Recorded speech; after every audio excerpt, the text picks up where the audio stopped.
ក្រុមហ៊ុនវិនិយោគលើផលិតផលកសិកម្មចំនួន2របស់កម្ពុជាគឺក្រុមហ៊ុនកែច្នៃគ្រាប់ស្វាយចន្ទី Ampol Agro Product និងក្រុមហ៊ុនកែច្នៃស្វាយកែវរមៀត Kerirum Food Production បានចុះអនុសារណៈយោគយល់គ្នាជាមួយនឹងក្រុមហ៊ុនបាទគឺ Trackintech Solution របស់ម៉ាឡេស៊ីនៅថ្ងៃប្រហោះនេះដើម្បីនាំផលិតផលស្វាយចន្ទីនិងស្វាយកែវរមៀតទៅលក់នៅលើទីផ្សារប្រទេសម៉ាឡេស៊ីសិង្ហបុរីឥណ្ឌូនេស៊ីនិងប្រ៊ុយណេក៏ប៉ុន្តែកាលបរិច្ឆេទនៃការនាំចេញមិនទាន់ត្រូវបានទម្លាយឲ្យដឹងឡើយលោកជំទាវសុមេតសុមនីអនុរដ្ឋលេខាធិការនៃក្រសួងពាណិជ្ជកម្មមានប្រសាសន៍ថាកិច្ចព្រមព្រៀងនេះក្នុងគោលដៅបង្កើនការប្រកួតប្រជែងនិងពង្រីកទីផ្សារទាំងក្នុងតំបន់និងពិភពលោកលោកជំទាវគូបញ្ជាក់ថាស្វាយចន្ទីនិងស្វាយកែវរមៀតគឺជាដំណាំយុទ្ធសាស្ត្រដែលស្ថិតនៅក្នុងចំណោមដំណាំអាទិភាពមានសក្តានុពលខ្ពស់ទាំង12មុខរបស់កម្ពុជាសម្រាប់ការនាំចេញ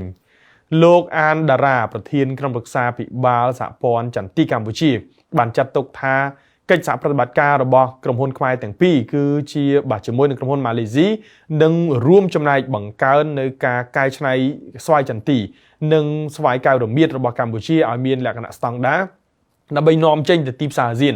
និងទីផ្សារសំខាន់ៗនៅលើពិភពលោកដើម្បីឆ្លើយតបទៅនឹងគោលនយោបាយជាតិស្តីអំពីស្វាយចន្ទី2022-2027គោលនយោបាយនេះគឺដើម្បីប្រែក្លាយកម្ពុជាឲ្យទៅជាអធិរាជនាំចេញគ្រាប់ស្វាយចន្ទីរបស់ពិភពលោកបច្ចុប្បន្នកម្ពុជាឈរនៅលំដាប់ទី2នៅក្នុងចំណោមប្រទេសនាំចេញគ្រាប់ស្វាយចន្ទីច្រើនជាងគេបំផុតទៅកាន់ទីផ្សារអន្តរជាតិបន្ទាប់ពីប្រទេសកូឌីវ៉ាយោងតាមរបាយការណ៍ក្រសួងពាណិជ្ជកម្មកម្ពុជានៅក្នុងឆ្នាំ2024កម្ពុជាបាននាំចេញគ្រាប់ស្វាយចន្ទីឆៅទៅកាន់ប្រទេសវៀតណាមបានជាង82,000តោននេះមិនទាន់រាប់បញ្ចូលការនាំចេញទៅប្រទេសផ្សេងៗទៀតនឹងការកែច្នៃនៅកម្ពុជានៅឡើយសម្រាប់ទីផ្សារគ្រាប់ស្វាយចន្ទីឆៅរបស់កម្ពុជា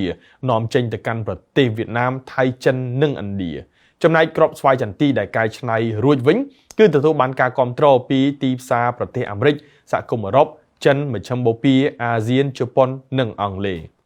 មិនតែប៉ុណ្ណោះកម្ពុជាបានដាក់ចេញនូវគោលនយោបាយជាតិស្តីពីស្វាយចន្ទីឆ្នាំ2022-2027និងពិធីសារនៃលក្ខខណ្ឌតម្រូវផ្នែកភូតគាមអនាម័យសម្រាប់នាំចេញស្វាយស្រស់ពីកម្ពុជានៅទៅប្រទេសដៃគូជាដើមដើម្បីធ្វើយ៉ាងណាឲ្យផលិតផលកម្ពុជាកើនចំណែកនៅក្នុងទីផ្សារអន្តរជាតិ